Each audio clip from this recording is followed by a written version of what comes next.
Too Much Information is a production of iHeart Radio.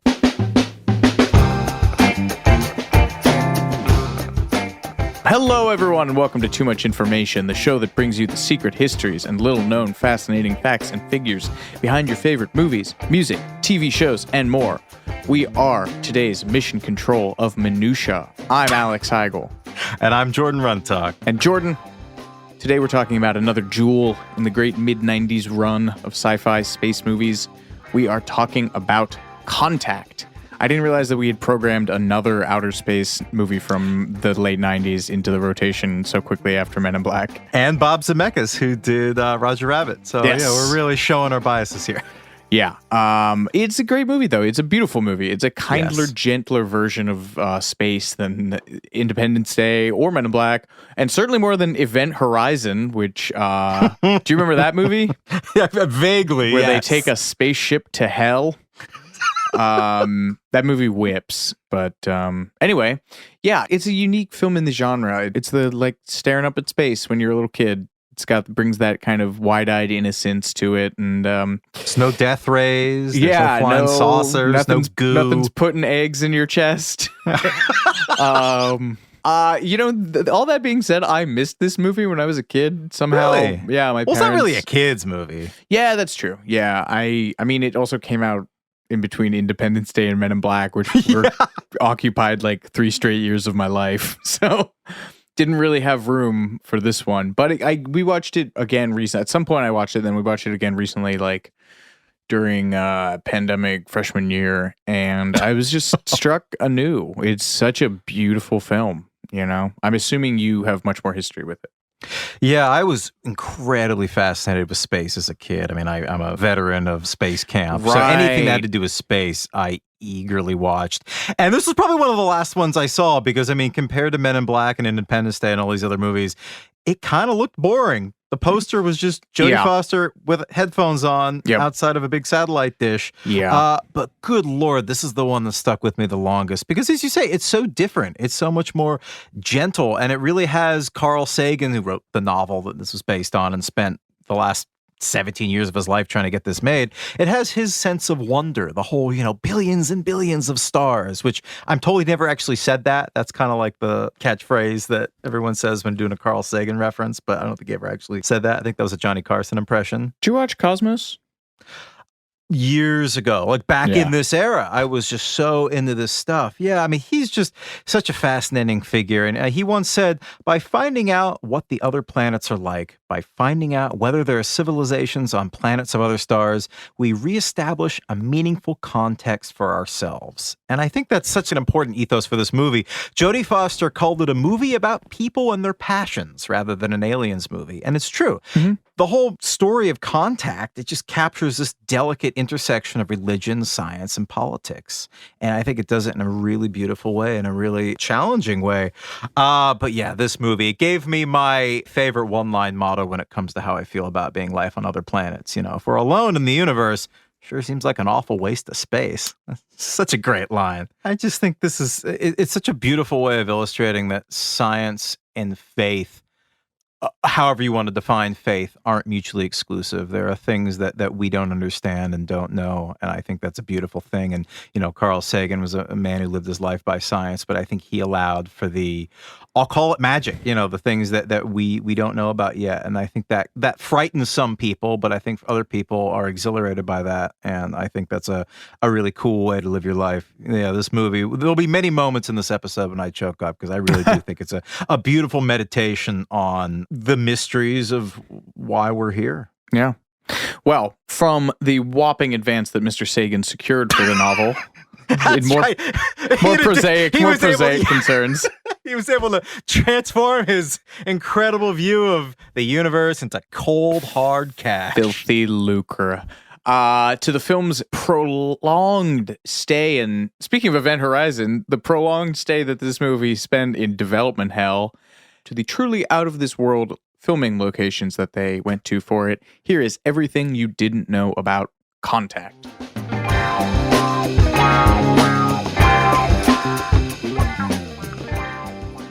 Carl Sagan, growing up in Bensonhurst in Bensonhurst, Brooklyn.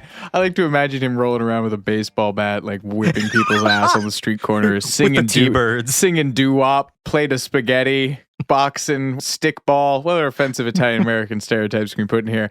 He had a number of formative experiences that shaped his life's work growing up. The first one was the 1939 New York World's Fair, which he attended at 4 years old, and he would later speak of being very moved by the America of Tomorrow exhibit. And he spent a lot of time at the Museum of Natural History, but he quickly got off Earth and away from. There's not much here. Well, you can only see the big polar bears so many times. But his interest in space was really sparked by science fiction writers, guys like H.G. Wells, Jules Verne, Robert Heinlein, Isaac Asimov, Arthur Clarke, Edgar Rice Burroughs, and he wrote in the New York Times, or told the New York Times for a piece in 1978, "Science fiction has led me to science," which I love. Yeah, I mean, you think about it, so much of the joy and wonderment that comes across in his work, and particularly the show Cosmos, comes down to the fact that the sci-fi dreams of his childhood, like space exploration and space travel, were becoming a reality in his young adulthood. Like, how cool is that? He was in his 30s when the Gemini and Apollo space programs began. So, yeah, I mean, this stuff just went from the realm of science fiction to reality in a few short decades. And his delight in this was so palpable in everything that he did. I think that's what made him so popular. But in 1947, he discovered Astounding Science Fiction magazine, which coincidentally was the same year that flying saucers hit the national consciousness. And Sagan talked in the New York Times piece about sort of abandoning science fiction as he got older, as he learned more about actual science, saying that he could no longer make the leaps of logic and suspensions of disbelief that sci-fi reading required. And so it's funny, he singles out a short story written by L. Ron Hubbard, "The End Is Not Yet." He read it first at 19 and he loved it. And then he read it years later as an adult and he said, "I was so amazed at how it declined in the intervening years that I seriously considered the possibility that there were two novels of that title by the same author of vastly differing quality." So I guess in the years that he's sort of becoming interested in actual science as NASA was formed and people were actually going to space, he starts to take a dimmer view on science fiction. He also doesn't really have nice things to say about Star Trek, but hey, he liked Dune. Yeah, he likes Martian Chronicles too by Bradbury, which is cool. The piece is just so funny because like there's some things in there where he's just like, this is bullshit science, and there's other where he's like, I don't know though, it's well written, so I liked it. I like little nerdy Carl just reading Astounding Science Fiction magazine in between meetings of his doo-wop group. But that disillusionment presumably fed into his desire to write his own work of science fiction, which was helped along by his third wife, who's a woman named Anne Druyan. They met at a dinner party hosted by Nora Ephron. This producer who worked on Contact, Linda Obst, has talked about how great Nora Ephron's dinner parties were, which is adorable. New York seems so much smaller back then, man. Yeah, especially if you're rich and white. Back in 1974, they met. So this was just a year after Sagan had become a really, truly public figure celebrity with his first book called The Cosmic Connection. But she is a fascinating figure within her own right. She grew up in Queens and attended the 1964 World's Fair as a teenager. My parents did too. And according to family legend, even though they didn't know each other, they went the same weekend. May have made that up, but I think some of my family did from Harrisburg as well. But she also described that as a watershed moment for her interest in space.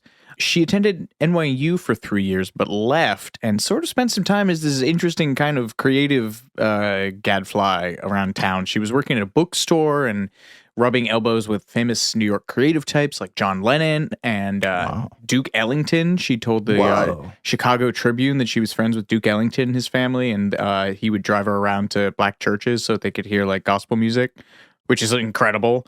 And she and Sagan, they started out as friends, but he asked her for help with the Voyager space probes, which is, quick rundown for anyone who doesn't know that. They're gold-plated records containing a number of things that were deemed central to a prospective alien's understanding of human culture. There's like whale songs, there's music, there's the sound of people kissing, I think, is on there. Yeah. Many different languages too, I think. And these gold records were affixed to the side of these space probes, which were designed to be, the first objects that were designed to leave the solar system. And there was a little kind of pictogram that would show prospective aliens how to actually play this record, make some kind of device to be able to listen to it. Really cool. Yeah. Like, one of the cooler things we have done as a species. It's true. They should have sent a Pono. And just Neil Young riding it along with him. The first thing an alien hears is a pissed off Neil Young explaining bit rates. It's actually closest to the true master you get off of a vinyl. Anyway, on 60 Minutes in 2018, what I love about Anne is that she advocated in particular for the notion of including Chuck Berry's Johnny B. Good. Because that song defined the music of motion, of moving, getting to some place you've never been before, and the odds are against you, but you want to go. That was Voyager. I love that so much. There was I think it was an SNL bit in the 70s where they talk about aliens making contact with Earth after coming into contact with Voyager, and their message is send more Chuck Berry. Yeah. It'd be weird if the aliens were like perverts and they were like, just send more people kissing. Just send more mouth sounds. Gross. Anyway, their love story is adorable. Druyan wanted a piece of Chinese music for the record, and she settled on a 2,500-year-old song called Flowing Stream, which actually is in my vows. Wow. Yeah, it's a famous piece of music because there's a very famous Chinese chin is the instrument it's played on. I'm sure I'm butchering that pronunciation. But he had a buddy, this chin player, who I think is credited with writing the song, had a friend, and they were just the best of friends. And when this guy died, the player broke his instrument. He vowed never to play again because no one would ever love his music and understand it the same way that this guy did. And so there's a phrase or word for close friend in Chinese that translates to someone who understands my music. Wow. And that's the composition that he is most associated with. Anyway, so they decided to put that song on this record, and she leaves a message for Carl at his hotel, and he calls back within an hour, and apparently by the end of this phone call, they were engaged to be married, which, good on you, Carl. What is that game like? It became clear to two people who had never been alone together that we were madly in love, she said later, which... And they were married for the rest of his life, right? Yeah. Wow, that's really beautiful. But so by this point, Druyan had already written and published a novel called A Famous Broken Heart. And then so she subsequently goes on to collaborate with Sagan to co-write the 1980 PBS documentary series Cosmos, which is Sagan also hosts. That won 2 Emmys and a Peabody, has since been broadcast in over 60 countries and seen by more than 500 million people. Wow. As of 2009, it was still the most widely watched PBS series in the world. Bumping Wishbone to second place. I'm imagining Wishbone in a cute little Sagan turtleneck and blazes. I love In Contact when when John Hurt is watching her on TV, she's dressed in the turtleneck and blazer combo as a nod to him. I love that so much. So in 1978, the pair had just finished work on an episode of Cosmos about Hypatia, the mathematician and leader of the Great Library of Alexandria, whose work on the Diophantine equations would later inspire Newton. I have no idea what any of those words mean.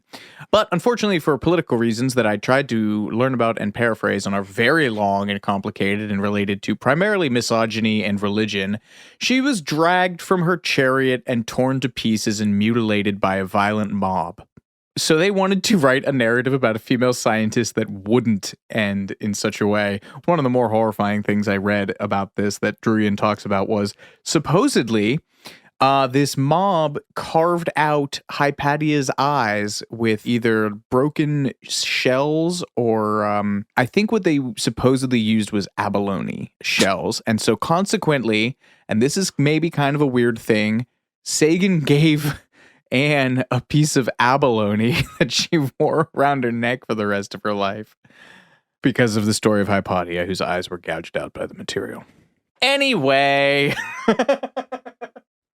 that's what goes into the making of Contact. The couple were staying in West Hollywood when another friend from Nora Ephron's dinner party, who I mentioned earlier, a producer named Linda Obst, we gotta start asking and finding out how these people's names are pronounced before. I know we're never gonna do that. That's the too much information guarantee. We'll never learn how to pronounce your name right. That woman has had a hand in Flashdance, Adventures in Babysitting, The Fisher King, one of my favorite lesser known Robin Williams, Terry Gilliam joints, Jeff Bridges, Sleepless in Seattle, and Interstellar, among many others, she suggested that they write a screenplay. So they finished their treatment in 1980, and the Vulture oral history of Contact is the gift that keeps on giving. There's so many astounding quotes in there. Anne's is, of course we were stoned writing Contact. As if she's offended by the notion that they weren't. And this gets into the hands of a guy named Peter Guber, who is at the time head of Casablanca Records. He launched his career as a film producer with Midnight Express in 1978. He is a big deal. He produced Rain Man, Batman, The Color Purple, Gorillas in the Mist, Witches of Eastwick, also Flashdance. He also co-owns the Golden State Warriors and the LA Dodgers, among a bunch of his stuff. He's a big mover and shaker. His partner for a long time was this guy, John Peters, who was the guy that Bradley Cooper's playing in Licorice Pizza. He was kind of an iconoclastic. Have you seen it? Licorice Pizza? Yeah. Oh, yeah. Oh, yeah, dude. That monologue is so f***ing funny. I love it so much. You got a brother? Good. I'm going to choke him out. I'll choke him out. Choke him out right in front of you. Yeah, Peters is wacky. Yeah, definitely a weird guy. I love how Carl Sagan basically refused to bend to any kind of like Hollywood script constraints. Every time this Linda Opes woman would try to suggest any kind of rules of conventional screenplay drama, Carl Sagan would say, "Is this an argument by authority or an argument of convention?" Which is amazing. I think she says at one point that Spielberg had been tapped to direct this and they said no because it would have been too much alpha male energy in the room between him and Carl, which is so damn funny to imagine the two of them as alpha males, like just these two schnurdy dudes. But yeah, they both had very strong ideas about their art. So that tracks. Okay, so Linda, they brought Peter the 110-page treatment. That's insane. Like I went to screenwriting school and you were basically told, I was literally told by my professor, these people don't read, make your treatments. If it's more than 5 pages, it's probably too long. If you're hitting 10, well, absolutely no way. I mean, granted, I was not then nor now am Carl Sagan. Wait till you get to Happy Feet director George Miller's 200-page treatment, which is supposedly still out there. Anyway, Guber immediately begins f***ing with it in the time-honored tradition of male producers everywhere, changing the plot to be about a woman scientist who abandons her son and has to go searching for him because... this dude. And he starts shopping it to what Linda calls all the wrong directors. And she adds that Peter tried very hard to separate Contact from Carl. Among the other changes that he wanted to push was having like this sort of cliched Native American character who becomes an astronaut and I guess was spouting all kinds of like, you know, Native American by way of white Hollywood producer platitudes. Yeah, this Peter Guber guy was really pushing for the Jodie Foster character, Ellie, to have an estranged son because, in his words, here was a woman consumed with the idea that there was something out there worth listening to, but the one thing she could never make contact with was her own child. To me, that's what the film had to be about. Yeah, I would argue that that's lazy and also unfair to turn this woman's passion into a negative. But I gotta say, a little bit of this sort of slightly misanthropic tendencies does show up in Jodie Foster's portrayal. She's this person who's desperately looking to connect, but she really doesn't get along well with other human beings. There's an interview that Tom Skerritt, who plays her boss, David Drummond, gave, and that's kind of his observation, that she was this gentle soul whose father died as a little girl and kind of left her calloused and really having a tough time connecting with people. It's much easier to try to look outward, out into the solar system and try to connect with spirits out there. Well, after dealing with Hollywood producers, can you really blame anyone for never having to want to deal with humanity again? Anyway, so with this thing hung up in this guy's greasy cocaine-flecked hands, Carl and Anne decide to turn it into a novel. And before it's even written, Simon & Schuster plopped down $2 million for it in 1981, which I've heard that as a record for the largest advance payout for a novel that was not yet written. Damn. Bumping the novelization of Wishbone to second place. We got to keep Wishbone as a running bit. The book doesn't come out until 1985, but Goober goes, I think, to Warner Brothers in 1982, and he tries to bring the rights over there. And in this intervening time, it sells 1.7 million copies in its first 2 years. But film version stays in development hell until 1989, when he splits from Warner Brothers to go co-head Sony Pictures with John Peters. And this is what's so funny, man. Karma. I don't necessarily believe in it, but when examples of it pop up, it does warm my heart. The rights to the picture stay at Warner. He tries to buy them for Sony, and Linda Obst has landed at Warner as a producer and refuses to sell them. Warner Brothers apparently gave her this movie to develop without having any idea she had a hand in the original. They were like, "Hey, do you have any interest in this space movie we have the rights to called Contact?" And she's like, "You have no idea." So they bring on writer James V. Hart, who wrote the screenplay for Hook, Bram Stoker's Dracula, the Coppola movie, which put a bookmark by that name. We'll come back to him later. And the 1994 attempt to cash in on the success of Bram Stoker's Dracula, which is Mary Shelley's Frankenstein. That is a misbegotten film, if ever there was one. He said no multiple times. He told Vulture there have been 7 screenwriters on this thing. And the most embarrassing thing, not one of them or any of the directors who had been brought on board or pitched ever even contacted Carl or Ann about it. Just Hollywood horse, man. They ran through so many people trying to get this thing made. Roland Jaffe, who had done The Killing Fields and The Mission, he was attached to direct. He dropped out, and they bring in George Miller, who... a bit of a problem child. George Miller did the Mad Max films, Babe, Pig in the City, 2 Happy Feet movies. And his vision for the film was much less mainstream than the final version. People talk... is this script out there? Did you Google it? I haven't been able to find it yet, but Jodie Foster likened it to a racer head. Yes. Yes, she did. And Lorenzo's oil. So dense is what I'm hearing. Yeah. Dense and inaccessible. He brought in a writer who remained uncredited on the film, a guy named Menno Meyes, to work with him on the script. And so Miller and Mays craft this new, different vision for the film. And what was Jodie's quote about it? She said that it was stranger than the version that was ultimately made. Quote, "Because that was the idea. The universe is strange. There were scenes with like roadkill that you wouldn't think were right on the path of the story, but which I felt had the power to expand the viewer's consciousness." Sure. Yeah. Why not? Sounds Lynchian to me. Druyan said Miller had seminars with military experts and social scientists to get a handle on how the world would react in an actual first contact situation. I don't know if I put this in here, but I think I remember reading at one point that this script was 200 pages long. That sounds about right, yeah. I mean, how society would react to being contacted by aliens is, to me, the most interesting point in the whole movie. The complex ways it would impact culture and all the different responses from all sides. I mean, religious, political, even down to the late night comedians. They had Jay Leno in this.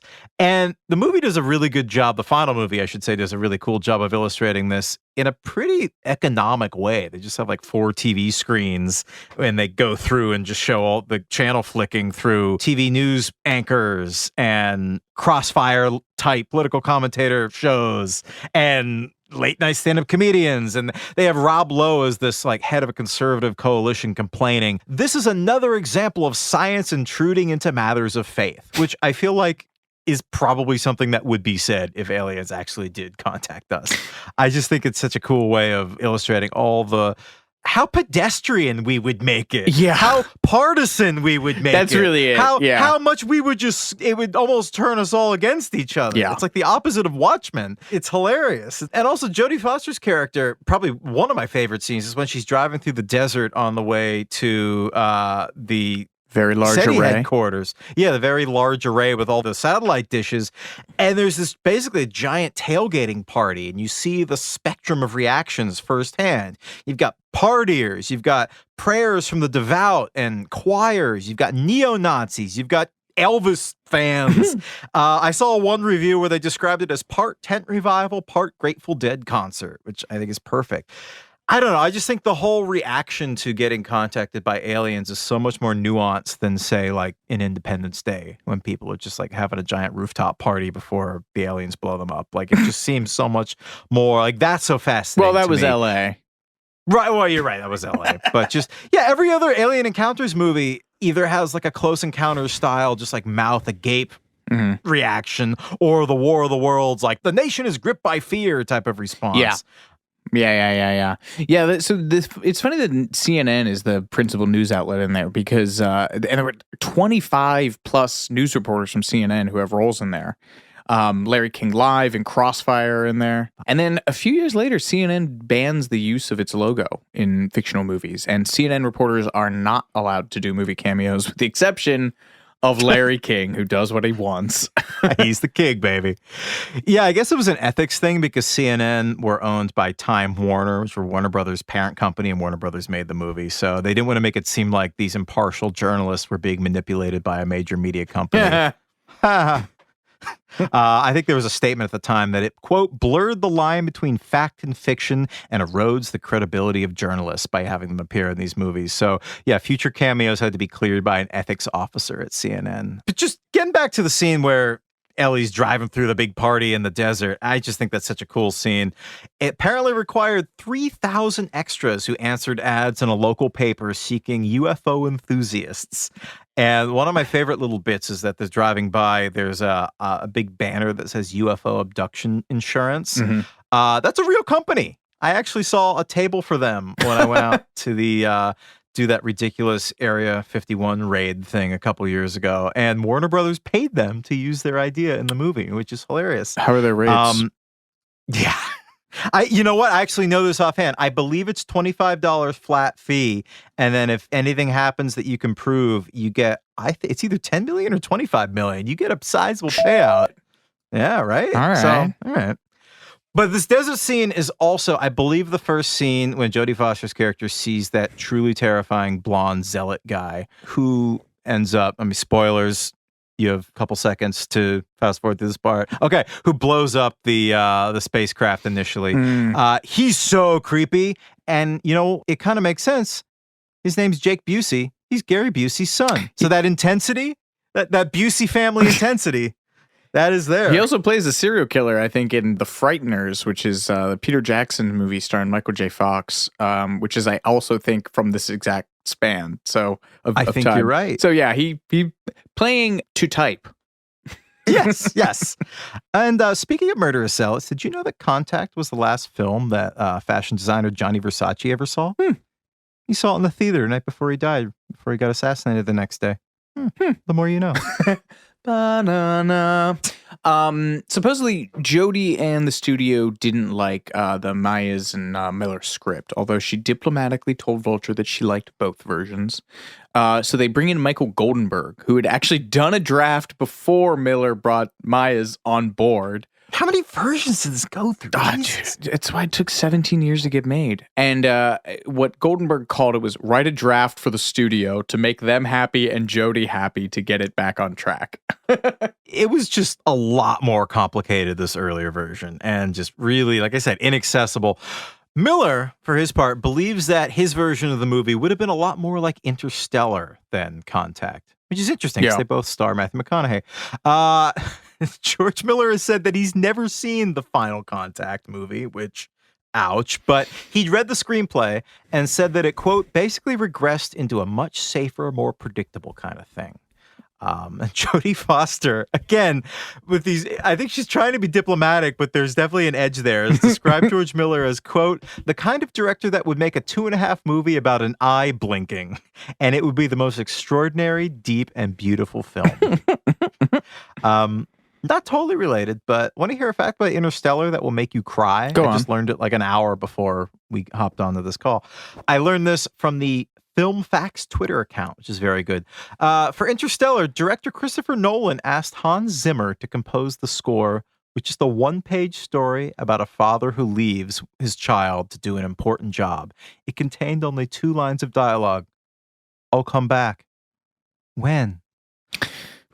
It's a great soundtrack. That's maybe my favorite Hans Zimmer score. On the pipe organ, so good. Yeah. Man. I have complicated feelings about that movie. I think it's got a lot of cool shit in it, and I think it's got a lot of dumb stuff in it too. The fourth dimension being love. Like, you want to talk about it's funny to me that they're shitting on this producer's idea that this woman has to go find her estranged daughter or whatever, and then that's the plot of Interstellar, where a father transcends space and time and goes through a wormhole to get back to his daughter. The wormhole thing is funny too, because Sagan, I think, initially wrote that he wanted to have her go through a black hole in the first draft, and then he called a guy from Caltech who later won a Nobel Prize for his astrophysics work, and the guy was like, nah, you don't want a black hole, you want a wormhole, with an Einstein-Rosen bridge. Whatever the hell that means. Cigar chopping executive. Black hole out. Wormhole in. And as you may have gleaned, Miller and the studio start butting heads around this point. 1997, Entertainment Weekly does a feature on it, which includes the details that Warner wanted a big Close Encounters style ending, and various pitched ideas that included the aliens giving the Earth a laser show from orbit. It was like 70s style with like Pink Floyd ELO, playing. yeah. The aliens just start broadcasting roller skating. Blue Oyster Cult into everybody's brain in the world at the same time. And a wormhole swallowing Earth and transporting it to the center of the galaxy, which sounds like a movie exec's idea. Earth at the center of the galaxy. And what were they going to make Hollywood the center of the galaxy too? I was just going to say. Oh boy. Oh yes, and Miller was supposedly angling for a lengthy subplot involving the Pope. Enter cigar chopping executive. Don't help me on this. I know what the kids are into these days. Get me some white sheets and gold chains. So Linda Ope says the studio organized, quote, a really big dumb-da-dumb kind of meeting to give Miller essentially the ultimatum that he had to get committed to getting this film on track or kick rocks. And she recalled that his partner back in Australia was saying to him, they're just bluffing. And she kept saying, George, they're not bluffing. So he is fired, and he does sue them for breach of contract. And she says they got Zemeckis to come on board the very next day, which is good turnaround time. We mentioned earlier that Steven Spielberg had turned this film down, and actually they had offered Zemeckis the film before Miller, but he was more interested in a film about making a movie about Harry Houdini, which he would then exit in favor of Contact. Did that ever get made?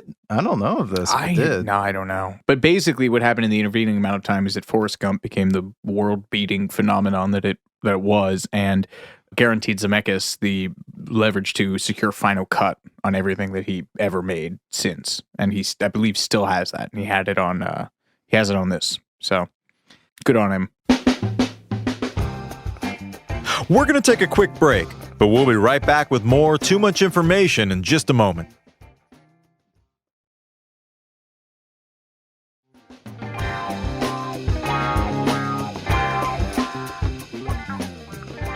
Friend of the pod, Bob Zemeckis. Good Lord, he of Roger Rabbit fame. What an insane run this guy had. I mean, just to think about it, the love that I have for most of the movies he's made, I think I might have to name him my favorite director. Ooh. I mean, his Romancing the Stone, it's classic. The Back to the Future movies might be my favorite movies of all time. Sure. I don't have I love them. Roger Rabbit, of course. Forrest Gump, of course. Death Becomes Her. Mm-hmm. What Lies Beneath. Castaway and Contact, and I think either his first or his second movie was called I Want to Hold Your Hand, and it's about kids trying to sneak into the Beatles hotel room suite when they're going on Ed Sullivan. So he's definitely a Beatle nerd too. I love this guy. I know he made the Polar Express and some other stuff, but let's forget about that for a while. That's like me and John Carpenter. You kind of have to pretend that a whole latter phase of their career doesn't exist. Yeah, I mean, most great artists, probably. But, that's true. Yeah. But yeah, Robert Zemeckis said that at least at the time, Contact was his most challenging movie ever because the book spans years and countries and planets and parts of the universe. It was just the biggest span across the board that he'd ever had to tackle before. So this was a tough one for him. Yeah. So Linda said that Julia Roberts and Uma Thurman were both floated for the role of Ellie Arroway. Goldenberg said that every actress in Hollywood wanted the part. Foster has one of the better mic drop moments in that Vulture history. She says, quote, I didn't have to audition. Pretty sure I had already won 2 Oscars by then. she had. Oh my God. This reminds me of that incredible story. I'm pretty sure I've told it on here before about Shelley Winters. Dropping the Oscars on the table. Yeah, you don't ask people of that caliber to audition, but I guess whoever was making this movie, I don't even know what movie it was, insisted she come in. And she comes in with a big bag and reaches in, slams one Oscar on the table and says, "Here's my headshot." Reaches in, slams the other Oscar on the table, and here's my resume. Any questions? She doesn't talk like that. I don't know why I made her sound like that. I'm sorry, Shelley, wherever you are. Oh, I just Googled it. I don't know if that's true. What? No! Oh, what? Tony Curtis, of all people, in the introductory to his autobiography said, "I'm not interested in the Shelley Winters approach. There's already enough bullshit around." Maybe she made it up. Do you know that she donated her first Oscar to the Anne Frank House? Oh, yeah, because she won it for playing the Van... Anyway, possibly an apocryphal story from... She flew to the Anne Frank House, retrieved her Oscar for this audition, just to make a point. So the character of Ellie is named after Eleanor Roosevelt and Voltaire. Arroway is an Americanized phonetic transliteration of Voltaire's actual last name, which is Arroway. And also she was going to fly through the cosmos like an arrow, according to Druyan. It has been frequently reported, including by the New York Times, that the character is based on Jill Tarter, who's an astronomer who worked on the real-life SETI, the search for extraterrestrial intelligence. She met with Foster while Foster was researching the role, but Druyan told Vulture that is not explicitly the case, and that she had not herself met Tarter until after she finished writing the character. And Foster met with a few different women scientists to get a handle on how tough it was for them in the field, including a woman named Carolyn Porco. I guess to get all the technical jargon right, Jodie Foster asked for cue cards for the first time in her career, which is understandable. But these real-life scientists, yeah, like you said, share their experiences as women in this industry, which was and probably still is predominantly a boys' club. And they were really just undermined and questioned and not taken seriously. And Ellie Arroway has been cited as a landmark character for portraying a strong female scientist. I mean, you had your Sigourney Weaver and the Alien movies and Linda Hamilton in the Terminator movies and Karen Allen in Indiana Jones. I guess she's not really a scientist, but go with me here. Mm-hmm. But Jodie Foster's character had so much more depth. She's lonely and isolated. We talked about this earlier. Everyone in her professional life has given up on her. She's going off chasing little green men, and they are so incredibly condescending to her, especially Tom Skerritt's character. Skerritt's also a dick to Sigourney Weaver in Aliens. Oh my God, you're right. Everything bad that happens in the Alien movies is Sigourney Weaver telling men not to do things, and then they're like, quiet lady, and then terrible things happen to them. It's also Silence of the Lambs. It's like the exact thing that Clarice has in Silence of the Lambs. Every man around her is a shithead. No segue for this next one. The character that William Fichtner plays, Kent Clark, is based on a real-life SETI scientist, Kent Cullors, who is blind, actually. And he said that he originally was supposed to play himself in the film, but that as the part grew bigger and expanded drafts, it required the skills of a real actor. But he's kind of like the secret MVP in the movie because it's his hearing that's able to hear that there's another tone, because the aliens communicate through these tone frequencies that are sent over the radio, and he's able to hear things that people with, average hearing are unable to hear. And I guess the implication being is that because he's blind, and you have all these stories about people who, I think I heard a story about Stevie Wonder being able to tell the denomination of a coin by the sound that it made when it clinked on the floor or something. Yeah, I mean, your brain has the different areas of it that are marked for, I'm sure I'm getting all the science of this all wrong, but if you're unable to see, then the auditory area starts to take over that section of the brain as well, and you develop a really, really acute sense of hearing. It's just like some kind of evolutionary tactic, for lack of a better term. Well, I don't know how blind you'd have to be to actually pull out the tones from the SETI thing. On their website, they had a thing that came out after this movie, and they said Project Phoenix examines 28 million channels of audio simultaneously. So they say, we can't afford that many earphones, let alone the graduate students required to listen. So computers scan for the signals, and then they, I guess they're automated to ping researchers when interesting deviations occur. So the whole notion of you being able to hear anything on headphones to begin with is kind of a cinematic construction, but a necessary evil. Speaking of cinematic constructions, the romance between Ellie and Matthew McConaughey's character of Palmer Joss. Not in the what a stupid name. Yeah.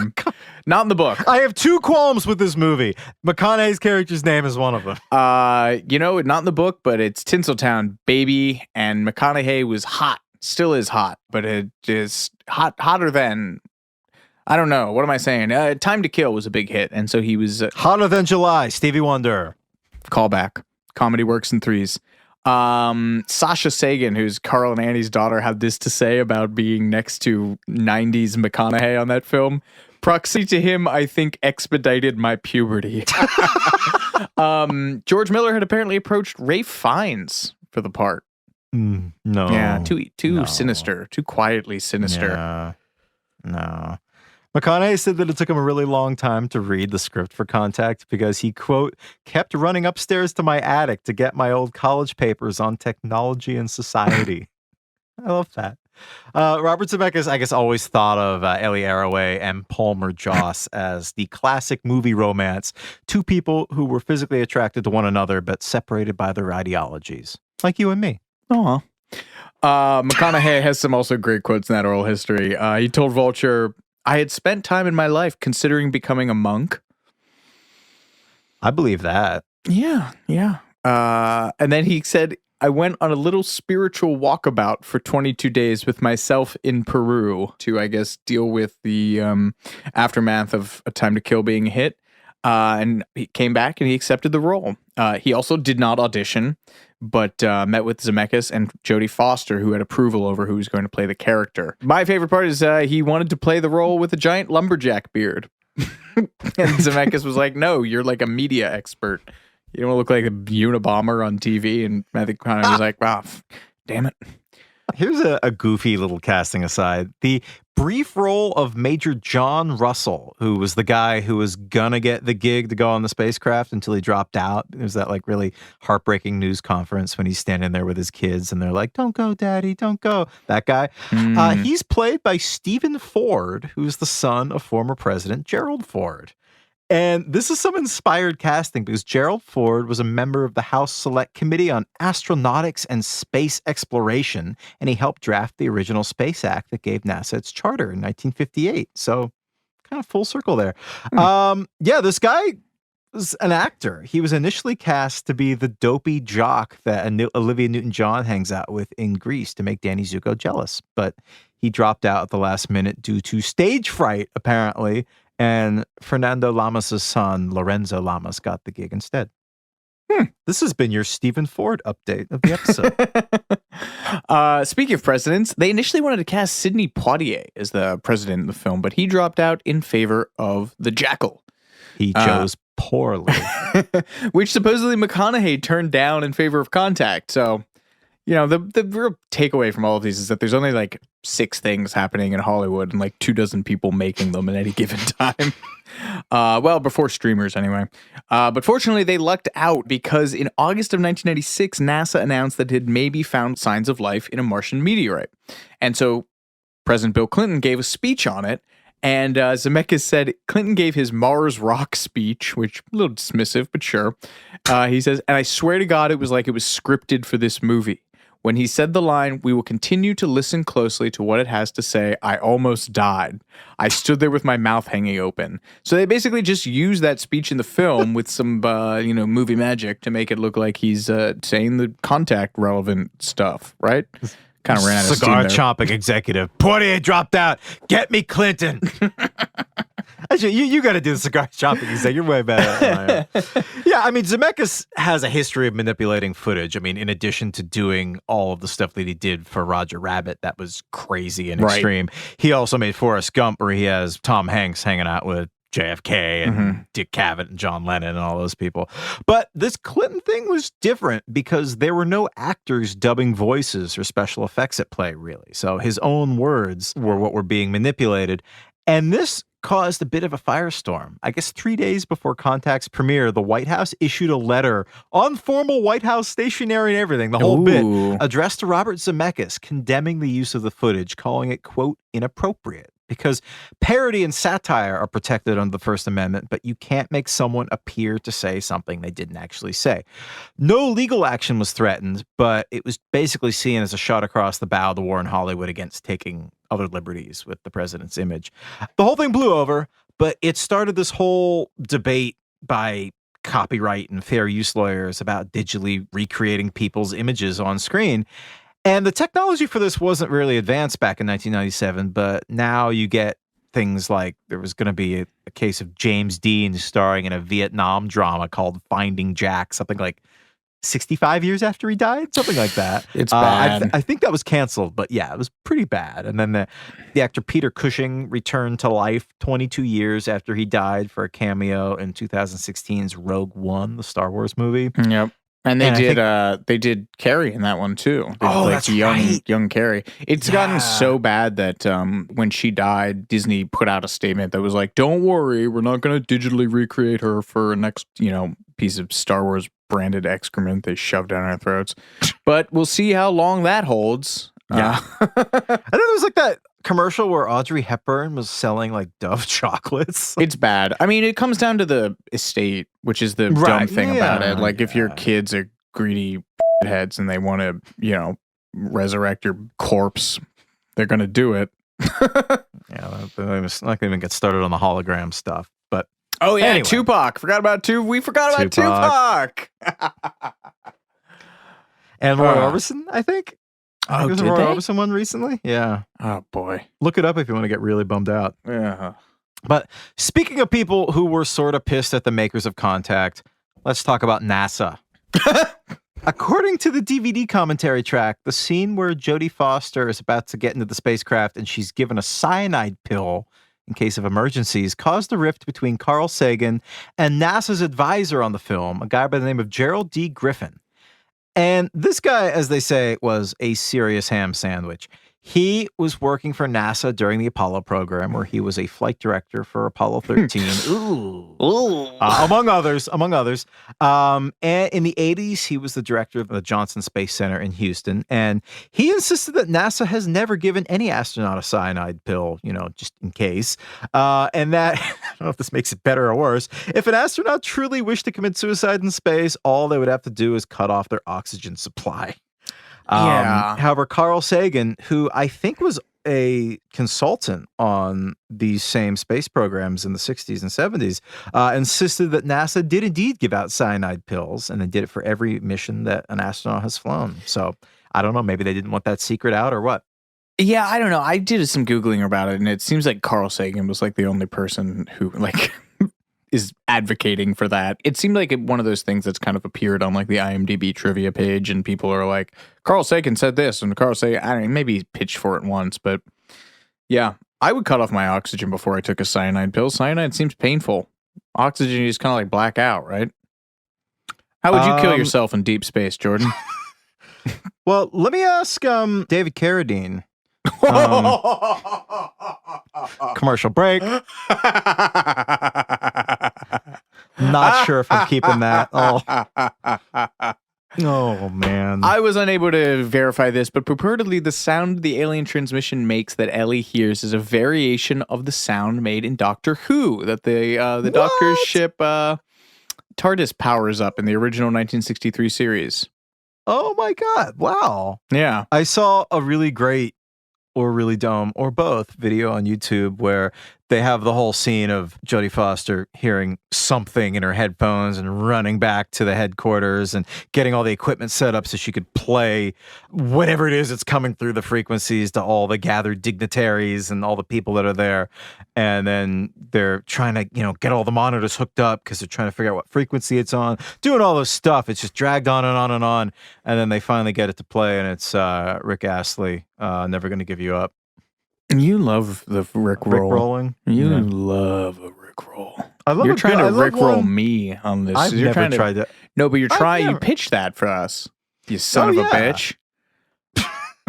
think we should do it for April Fools. We should like claim that it's going to be about some other topic, and then they start listening, and it's just us talking about the history of Rickrolling.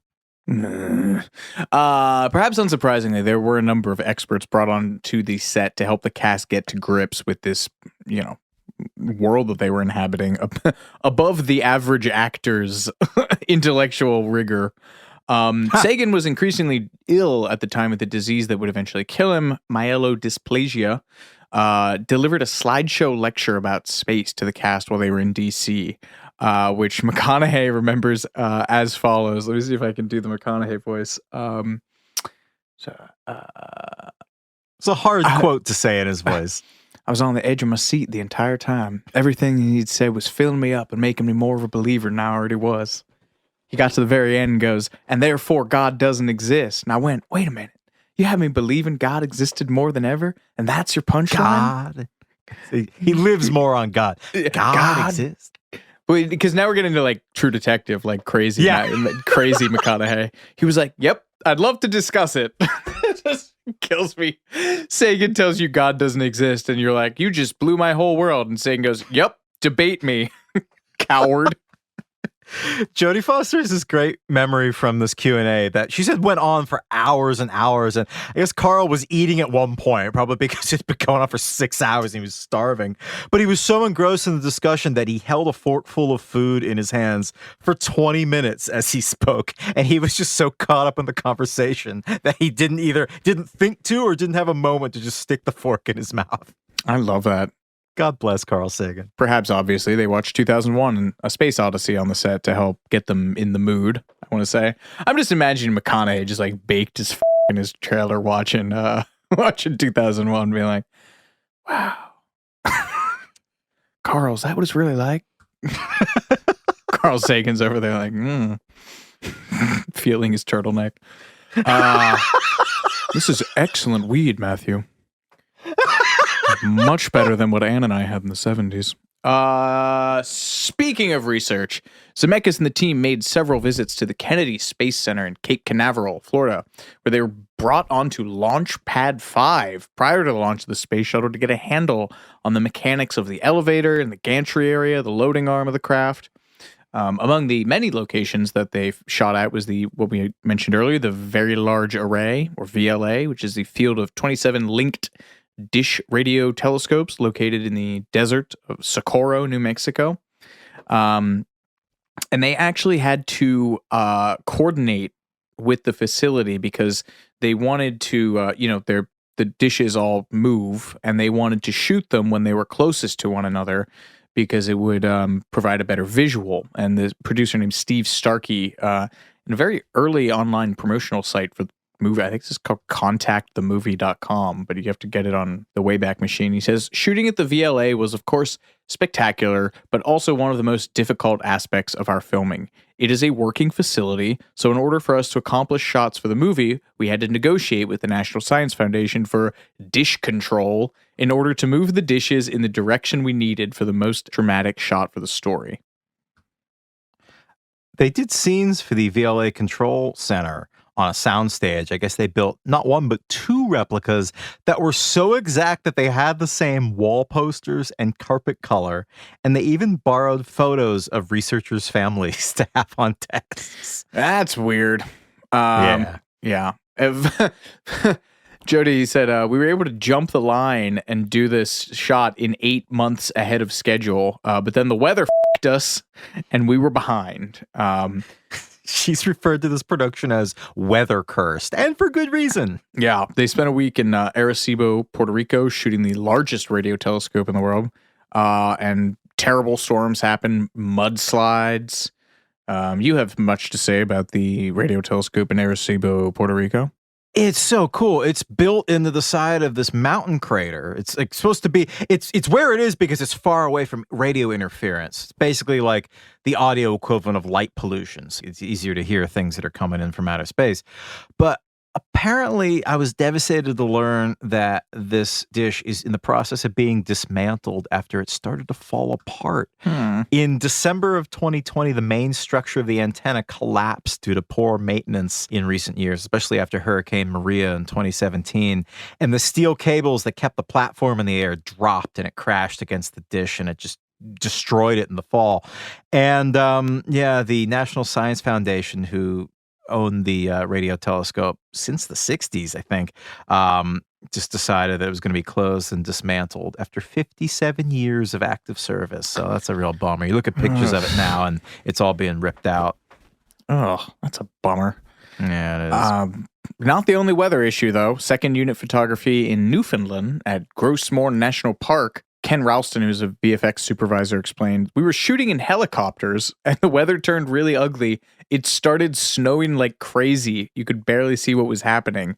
Imagine being up in a helicopter shooting second unit photography and it starts snowing. Good Lord, you're not even with Jodie Foster. You're just shooting landscapes. Oh, I'm going to die photographing for second unit." The scene in the extras in the desert, this is more. I got secondhand embarrassment for this guy. They went to change a film cartridge and exposed it, losing an entire days of work with the, what did you say, 3,500? 3,000 extras. Ruining the entire day's work, had to be redone, and he was fired.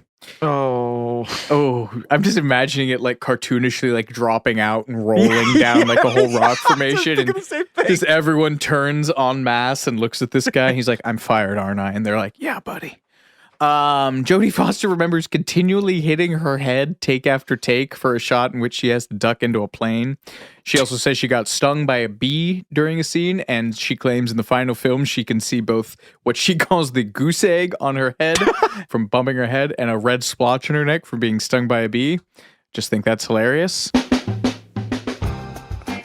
As you meditate on that, we'll be right back with more Too Much Information after these messages.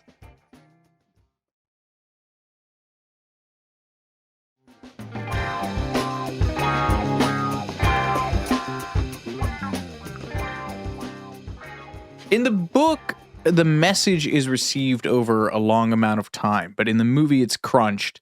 So production contacted advisors from SETI, NASA's Jet Propulsion Lab, and Caltech to ask them how this time frame could be adjusted for the big screen, who sent them 7 pages of calculations about how that would work.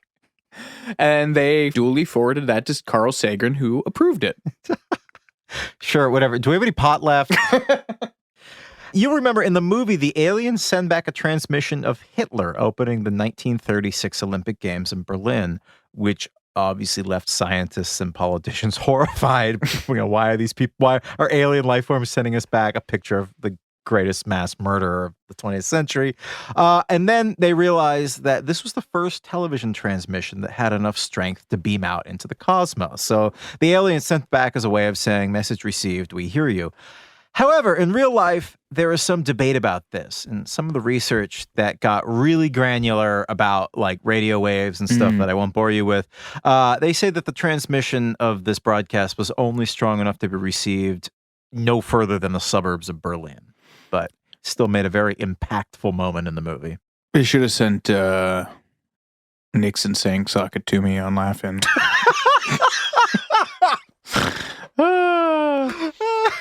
Now we must talk, as we inevitably do in times like this. A man's thoughts turn toward the pod. Not the podcast. Friend of the pod. Early conceptual designs of the pod were based, as in the novel, on one of the primary shapes in geometry, the dodecahedron, or 12-sided figure. Eventually, that was modified into a spherical capsule that encases the traveler. Designer Steve, to miss this guy's last name somehow. It's okay. No, it's not. I gotta find that. His mom's out there listening. Designer Steve Pod Contact Terminator 2. Just Google this. Fuck is this guy's name? Could you say the set designer?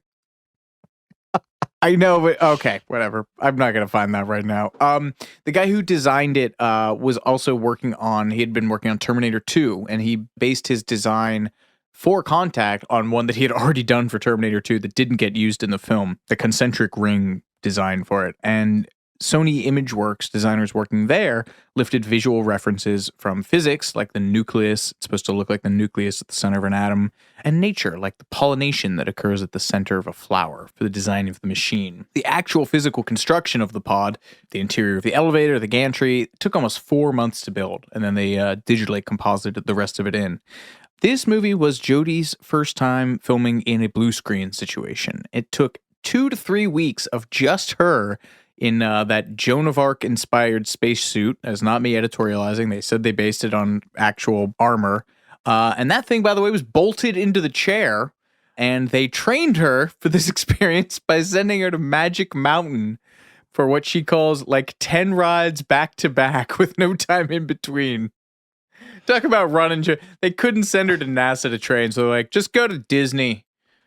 Oh, Magic Mountain was a Six Flags, which is owned by Warner Brothers, who are making this movie. So they got her clear. They got her comped. Also, very early in the production of this, they were considering making a contact ride. Oh, which kind of would have been. I can kind of see that. Like, they have the little pod on like a slingshot type of thing. They fire up. I can almost see them doing the opposite of that for this, like the big machine. But yeah, they apparently had Jodie Foster film the scene in the pod 6 different times with a different expression each time. One of joy, one of fear, one of sadness, etc. And then the visual effects crew morphed her face from one take to the next. And you'll notice, I mean, some of them when she's like, I don't know what she's doing. Astral projected through space. Yeah. Her face just kind of, something weird happens to it. I guess that's how they did it. They just superimposed all these faces of her again and again. Someone on the internet, I don't really have any more information on them Citation than this. needed. Yeah, exactly.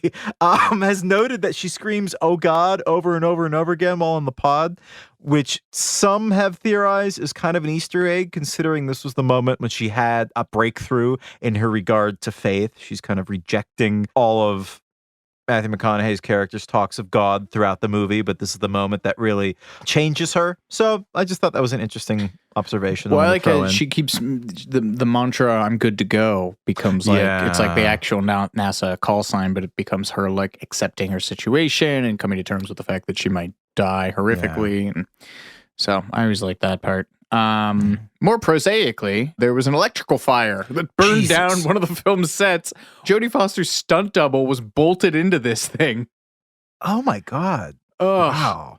I mean, that sounds like the Apollo 1 fire when for the first Apollo mission in 1967, the astronauts were doing a run through just on the launch pad, and it was a very oxygen-rich environment, and I think just like there was some electrical problem, and a fire broke out, and they all died. Good Lord! So I mean, that's terrifyingly close to that. I'm sure a lot of the people involved with the production would have been very aware of the Apollo 1 fire. Wow, that's horrifying. The whole beach scene with Jodie and David Morse, that was a one-day shoot at Leo Carrillo Beach in Malibu. Rest of it is VFX. The interesting thing about that is the waves are rolling in the wrong direction, and the trees leaves are swaying too fast, kind of out of sync with that. Zemeckis said he wanted to make it sort of. We'll get to the bit in the end about this, about how they made the ending ambiguous. He said he did that because he wanted to plant the idea that maybe Elliot had a mini stroke or something and was hallucinating the whole thing. Fun. The art on that is so cool. I mean, it reminds me when we were talking about the Truman Show. There's just this like hyper reality to the point where it looks unreal. Like the beach is glowing white, but there's no visible light source. Yes. It's all slightly off. It's so cool. I'd read that they did most of that scene in 360 green screen, which is one of the first times that they'd ever done anything like that. But they also filmed the backgrounds on a beach in Fiji. So maybe they did some in-person pickups at this Leo Carrillo Beach in Malibu. In fact, I'm going to hope that they did, because I have a lot to say about this beach. Go on. I was looking up stuff for Grease just for my own amusement the other night, Grease the movie, and the beach where they apparently filmed this father-daughter scene in Contact was the same beach where Danny met Sandy, the beginning of Grease, the scene that opens the movie. And the producers of Grease chose that beach because that's the scene of the famous beach kiss from Here to Eternity with Burt Lancaster and Deborah Kerr. You know, the water's coming up on the shore and they're in the sand. Very famous classic movie kiss. So that is our second Grease connection of this episode. Damn it. And Stephen Ford being Sandy's, we should do Grease. We should do Grease. No. Also, it's the same beach where the dude and Walter Sobchak spread Donnie's ashes at the end of The Big Lebowski. And it's a great John scene. Goodman doing his shitty. He loved to surf from the beaches to La Jolla. Oh man, yeah. Very historic beach. Yeah, Moore said instead of being in Fiji, Jodie and I spent 3 days downstage in front of a green screen. Oh, that's so funny. Anyway, so the film's opening scene, that 3-minute computer-generated sequence that begins with the view of the Earth from the exosphere and then careens out through the solar system, out to the Milky Way.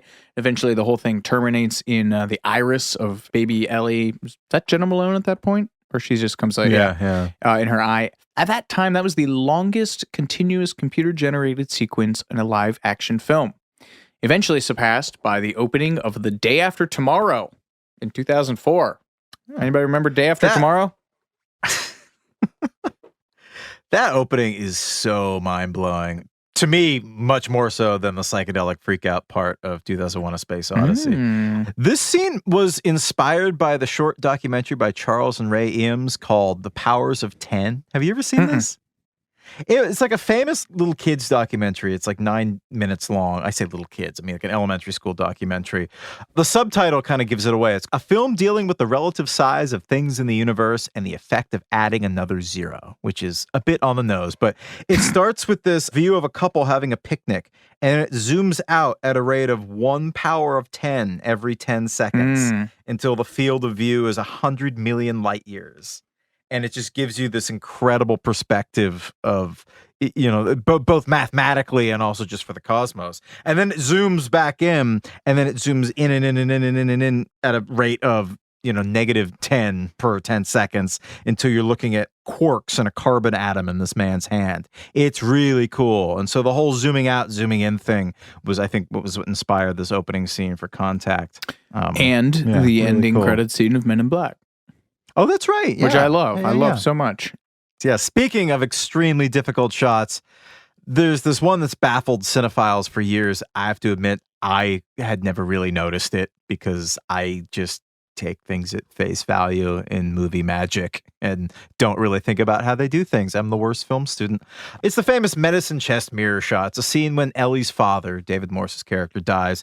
Young Ellie runs upstairs to try to retrieve her father's medicine, and it looks like she's running straight towards the camera. But then the shot resolves to show that this was a reflection in the cabinet's mirror. And so then they pull back and have Ellie open the cabinet and get her father's medication. And when the mirror door swings shut, you see a reflection of a photo of her and her dad in the background. It's a brilliant bit of filmmaking, both technologically speaking and just economically. It says so much. And also just the absence of her father in that scene is so much cooler too, because they were originally going to do a bit where they were going to have almost like bullet time in The Matrix when Ellie's dad starts to have a heart attack. He was just going to kind of freeze as he dies, which is horrifying. I don't really understand. Yeah, which is both horrifying, and I don't really understand how that was supposed to look. And apparently neither did Robert Zemeckis, because as they started the production, they just weren't happy with the results. So yeah, the scene where you only really see the look of this frightened child, it's so much more arresting, emotional, like really, really gripping scene. But in a sunnier anecdote, in the movie, young Ellie's father affectionately calls her Sparks, you know, a name for a radio operator. Coincidentally, Jenna Malone, the actress who plays young Ellie, is from Sparks, Nevada. I did not know that. Yeah, and yet another large plane Air Force One connection. She was the one who was supposed to play Harrison Ford's daughter in Air Force One, but she turned it down because she thought the role was boring. It basically consisted of crying the whole movie, so she wanted to do something else, which I think is cool. But before we move on, we have to talk about by far and away my favorite character in this movie. S.R. Haddon. Yes, John Hurt had no business going this hard in this movie, but hot damn. He is the slightly malevolent-seeming eccentric billionaire who's basically Ellie's guardian angel. He helps her solve some of the alien engineering problems and assists with helping her score funding. He's basically Howard Hughes with Keith Richards' voice. According to Robert Zemeckis, Haddon was based on what would happen if a Bill Gates type lost his mind. I think that was his almost direct quote. But yeah, this Haddon character, he is endlessly quotable. You know, first rule in government spending: why build one when you can have two for twice the price? What a great... Wait, you said you were working on a John Hurt. I've had a long time to make enemies, Doctor. So many governments, business interests. Even religious leaders. You have to like put air in it. You gotta like, yeah. Like to see me depart this earth. I'm just remembering. I'll grant them my wish soon enough. I am not an animal. I am a human being. Yeah. What's the? There's a line when he says something. He says something that I kept using from in V for Vendetta, which was we are being buried beneath the avalanche of your inadequacies. And spare us your professional annotations, Mr. Sun. They are irrelevant. Oh, he's so good. To me, it sounds like a slightly more sober Keith Richards. Like, that's what that sounds like to me. That's one of the ones that Steve Coogan does in one of the trips, right? Oh, you're right. Yes. Yeah. Yes. Jodie Foster first meets Haddon on his private jet parked on an airport tarmac. This is Van Nuys Airport in Burbank, which is where Casablanca was filmed. It's very famous for film historians, yeah. Now, in the book, Haddon is in his 50s and in perfect health, and he decides to go into space orbit to extend his life. And at the end of the book, he fakes his death, is cryogenically frozen, and sent off into deep space in hopes of becoming immortal when an advanced civilization comes upon his spaceship, which rules. But in the movie, he has cancer and goes to live aboard the space station Mir in order to prolong his life. Yes, Mir! 90s Russian space station Mir making its first appearance on the pod. Who remembers Mir? A friend of the pod, Mir. Yeah, exactly. I mean, as I said, as an attendee of Space Camp, I was very fascinated by Mir, even though by many accounts, it was kind of a trash heap. It literally caught fire in orbit at one point. So yeah, my main memory of Mir is back in 2001 when it was deorbited, which is a fancy way of saying that they were done with it and just let it fall back to Earth and disintegrate upon reentry. Taco Bell put a giant floating 40 by 40 target in the South Pacific. And if any fragments from the space station hit it, they said they would give everyone in the U.S. a free taco. And this is per their VP of Brand Communications. Quote, Taco Bell is capturing the imagination of millions of people as they eagerly await Mir's return to Earth. That's a very optimistic way of phrasing it. If Mir rings our bell, we will offer a free taco to everyone in America. Sadly, it did not. That is incredible. Yeah. No, that's an incredible bit of marketing. But anyway, back to Contact. Mir is where Haddon went to live out the remainder of his days. And in the scene when they have like a video conference call, when Ellie comes home to her apartment and finds that somebody broke in and set up a satellite phone in her living room, which she's not as freaked out about as I would be. Sure. And they talk to Haddon and he's floating in his room up in Mir. It looks like really terrible CGI as he's floating around, but it's apparently real. They filmed this weightlessness by putting a camera on the floor, pointing it up, and they had John Hurt hanging down from like a bungee cord cable, and they moved him around and had him float around. I don't know why it looks so bad. It's always bothered me. This and Palmer Joss are the two parts of this movie that I love so much that just really annoy me. Oh, that's funny. Anyway, so we talked earlier about how the film changes the ending of the book. In the book, it ends with the capsule returns to Earth with a small amount of sand on the floor. So that's so good. Sagan and Anne's unambiguous pitch to make sure that people knew that this thing actually happened. Now, for the movie, the guy who wrote the first draft, how many fucking drafts were there? Yeah, I was going to say one of the many drafts. He said that Sagan told him, Carl was very specific to me when we were working that he absolutely wanted faith to be an issue, But ultimately, what really happened to Ellie and the galaxy could be proven, and it was real. Then, Goldenberg, who does yet another one of the drafts, said there were a number of versions of this ending. He says he met with Steven Spielberg about it, and at one point, Spielberg was considering doing the film because he wanted to make it, I guess, the third of his trilogy about aliens, Close Encounters, E.T., and then Contact.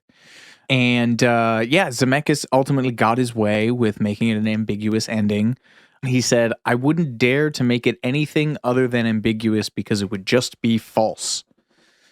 I never got the sense that it was an ambiguous ending, though. Everybody on Earth sees her fall, her craft just fall into the water, doesn't go anywhere, doesn't visibly leave the planet. It all takes place in a matter of seconds. But the footage from her body camera, which is just static, so it didn't actually capture anything, had hours and hours and hours of it. So I thought that was pretty unambiguous to me. No, because remember they formed the congressional committee is like, they said it was a hoax designed by Haddon, right? So right, but then after the conference is over, Angela Bassett's character has the national security advisor into her office and was like, yeah, well, we looked at the camera. Yeah. You're right. There's static in it, but 14 hours of it. Like, how do you explain that? And that, to me, I thought meant she went somewhere, because the whole movie, I don't know. I mean, have you ever had like a mislabeled file on a camera that says it was recorded in 1996? I mean, I don't know. I mean, I would agree with you if it wasn't for the fact that Jodie Foster and Matthew McConaughey keep talking about Einstein's theory of relativity, about how if Ellie traveled X number of light years, she would come back 4 years older, but everyone on Earth would be 50 years older. So there's a lot of discussion about travel and the nature of time and how it gets distorted when you're going long distances and stuff. So if that hadn't been such a major theme in the movie, I would agree with you. But I have to assume, because they laid the groundwork for that in so many scenes in the movie, that this whole nature of it looked like a blink of an eye for us. Right. An eye, as in the image that opens the movie. Every act of this movie starts with a close-up on Arroway's eye and then zooms out into the cosmos. So blink of an eye, maybe that was some kind of an analogy there, was actually something that was a lot longer, a lot more profound for Ellie. I don't know. We're just spitballing here. No bad ideas in brainstorming. First thought, best thought.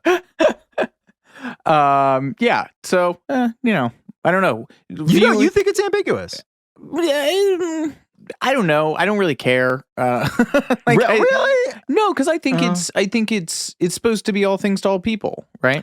Right. I mean, I do think that this whole movie, and I know I touched on this at the start of the episode, is such a beautiful depiction of the nature of faith, and that's faith in whatever you want to call it. Right. Call it God, call it an experience, as Jodie Foster's character does when she testifies. She's, I don't know, I can't explain it, but I had an experience. There's that great bit of debate, Socratic logic, I don't know what you want to call it, where Matthew McConaughey and Jodie Foster are arguing about the nature of faith at the beginning of the movie. And Jodie Foster's character says, I only want to believe in things I can prove. Mm-hmm. And McConaughey's character says, did you love your father? And she's kind of taken aback. Well, yeah, I did. And he says, well, prove it. And what do you say to that? I just thought that was such a brilliant way of illuminating that which can't be proven or quantified. And that's such a part about this whole movie that I really like, is somebody who, again, dedicated their life to science. And so many people think that science and faith, I won't call it religion, I'll say faith and science are diametrically opposed. And I think this movie argues against that. I think it gets back to what I said at the beginning of the episode. I think that you allow for things that you don't know and can't explain. Yeah, I don't know. I never thought it was ambiguous. I always thought it was very clear that it was unexplained how that occurred, how it looked like a blink of an eye on Earth, but to her it had however many hours of footage of static that she had with her. But I don't know. Maybe it says more about me and my view of space and faith and aliens and all that stuff. But I mean, regardless, in pure movie sense of the movie, Anne didn't like it. She said, I would have preferred the ending. Sagan's widow? Yeah, Andrew. Oh, no. She said, I would have preferred the ending to be different. I think it's beautiful, but if Carl and I had been all powerful and Carl was healthy, if Carl and I had been all powerful, then I would have made it differently, and he would have too. And that is sadly where we have to come to. Oh man. Carl went home. He on December 20th, 1996, he died at the age of 62, literally working and providing notes on this film until about 2 weeks from his death. Wow. And it was, as you said, it was a miracle that he hung on as long as he did.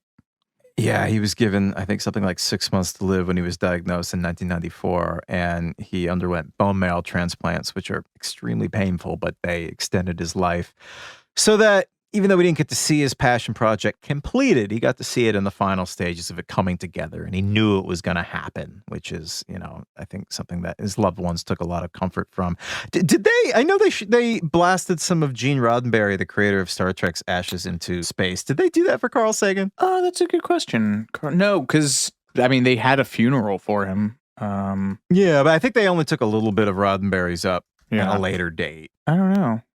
Oh, there's blue marbles on it because of the pale blue marble. Oh, on his urn? That's so sad. No, on his gravestone, people leave blue marbles in there. Oh, if you go, my God. Go up to in Ithaca. Oh, man. I guess he was supposed to have a cameo in the movie in Contact as a member of the committee selecting the occupant for the space machine, but he died before the scene was filmed. But there's a photo of Sagan in Ellie's apartment as like a little tribute to him. And as you said earlier in the episode, the outfit that she wears while arguing for funds in the boardroom for more money to continue her work at SETI is based on Carl's famous blazer and turtleneck. Mm-hmm. But yeah, his widow, Anne Druyan, had a cameo as one of the guests on the TV show Crossfire. So that was funny. An insult. Okay, so we mentioned earlier at the top of the episode, the real villain of Contact, Francis Ford Coppola. Just days after Carl Sagan died, Druyan was served court papers after getting back to their home in Ithaca after his funeral. God. Coppola was suing Sagan posthumously, along with Warner Brothers, who claims that he had the idea for Contact in 1975 and approached Sagan about collaborating on a TV program for the Children's Television Workshop. Justifiably so, and was pissed. Yes, she told EW, "All I can say is when a man writes a complaint with his lawyer while your husband is dying after a third bone marrow transplant and then waits for him to die so he can file it, it's outrageous." Also, it was for $250,000, which seems like peanuts for Hollywood types. Like that's, I don't know, unless he was like still paying off Apocalypse Now or something. Yeah, well, it's like the Dr. Evil thing. He's like, we're going to sue him for $250,000, and they're like, Francis, your shitty wine makes $250,000 like a quarter. Anyway, Anne would also later say, I couldn't believe anyone could be so heartless. She said, I was deposed many times by his lawyers, and I'd be sitting there in the months following Carl's death when I was just barely holding it together in such pain and despair.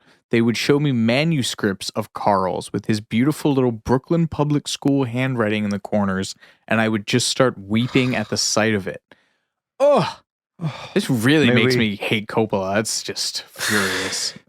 May we all have a love so pure that our loved ones weep at the sight of our handwriting. That hurts. Yeah, Obst said nobody took it very seriously, but it was very vicious. He sued and lost. It was dismissed in 1998. The judge, this is really weird. The judge actually agreed that Carl Sagan had violated some terms of the contract with Coppola, but he also said that Coppola had waited too long to file his suit. And it's believed that the root of all this involves Pinocchio. Coppola really wanted to make, I guess it was his childhood dream to do a live action film based on Pinocchio. Because this was the period when he was just going hard on literary classics. He'd done Bram Stoker's Dracula, Secret Garden, Mary Shelley's Frankenstein. He'd either directed or produced these. And so a movie version of Pinocchio was the one that he really wanted to do. But Warner Brothers said they owned the rights and prevented him from making the film at another studio. That's a gross oversimplification of this not very interesting contractual wrangling, but that's the gist. Coppola wanted to make Pinocchio. and sued Carl Sagan's widow when he couldn't. That's just grim, especially when you think of Coppola as someone who's like auteur, like art above all else. It's like you Have you seen Godfather 3? Well, or Jack? Oh, actually, Jack bummed me out. Ooh. Anyway, we have to get out of this. The crew, somehow.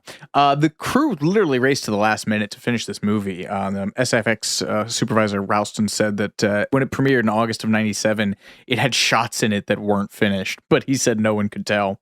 The movie nearly doubled its $90 million budget at the box office, although it did come into second to Men in Black. And Linda Obst in particular was upset that it was upstaged by Independence Day. She has a tremendous quote. "We all talked about Contact wanting to beat the stupid version, Independence Day, which had come out a year earlier and been a big hit. It's a movie that I irrationally despised for this reason. I hated them disproving Carl. Carl believed that if you gave somebody entertainment that stimulated their cerebral cortex, made them have to think in a thrilling way, it would be more successful than appealing to their reptilian brain. I wanted Contact to be number one. Then it opened against Men in Black and came in second. It made me really angry for a long time that the stupid movies won." Which I don't think is entirely fair. Independence Day is stupid. Men in Black is much less stupid. Yes, USA Today called Men in Black Independence Day for smart people. So I will stand by that. Yeah. While we're on the topic of snubs for this movie, Jodie Foster failed to receive a apparently much anticipated Oscar nomination for her performance as Ellie Arroway. Some have speculated that this is because she was pregnant at the time and refused to name the father, which was viewed by many as confirming that she was a lesbian, a fact which she had not corroborated at that time. So there's the possibility that this stigma was the reason why she was snubbed. I really hope that's not the case, but I wouldn't put it past anybody. Yeah, I have I did some Googling around on that thing. I was not able to find anything about that, but I'm sure somebody said it at some point in Hollywood. Yeah. But there is still a happy coda to the story of Contact nearly 15 years later. The Search for Extraterrestrial Intelligence Institute in California was hit with some budget cuts, both federal and on the state level. Basically had to stop operating in April 2011. Wow. But they put out a public campaign for funds, launched on their website, and with a goal of $200,000, and they received $223,000 in donations from just over 2,500 donors, one of whom was Jodie Foster. Oh, she really was good to go. Oh, God. The good to go, that voice coming through the static and the noise, just chant, I'm good to go. I'm good to go. It just gets me.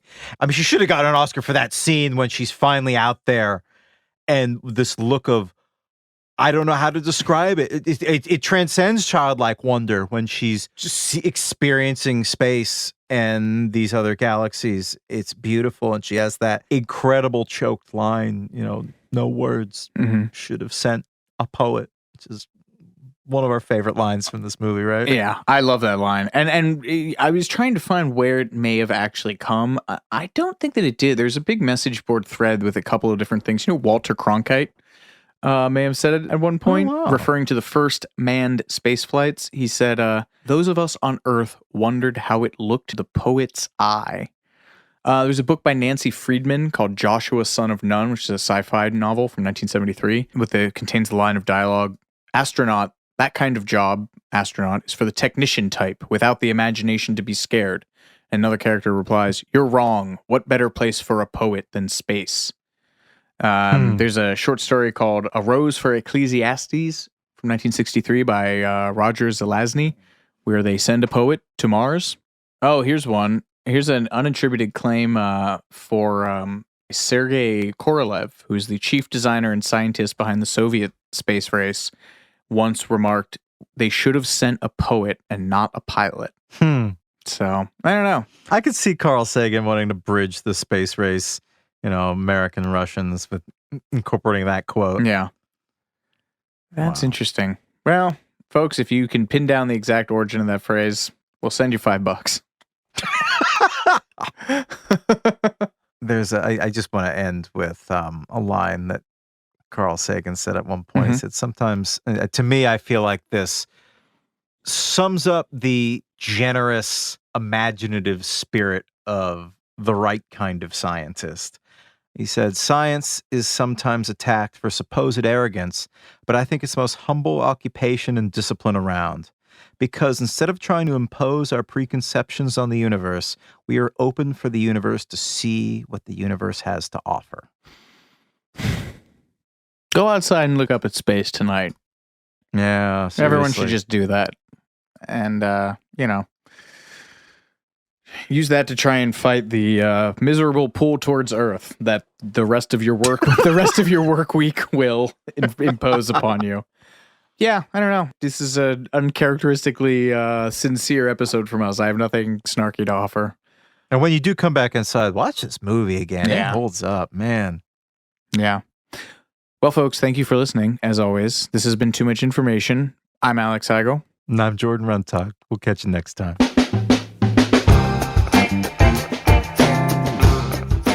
Too Much Information was a production of iHeart Radio. The show's executive producers are Noel Brown and Jordan Runtagh. The supervising producer is Mike Johns. The show was researched, written, and hosted by Jordan Runtagh and Alex Heigl. With original music by Seth Applebaum and the Ghost Funk Orchestra. If you like what you heard, please subscribe and leave us a review. For more podcasts on iHeart Radio, visit the iHeart Radio app, Apple Podcasts, or wherever you listen to your favorite shows.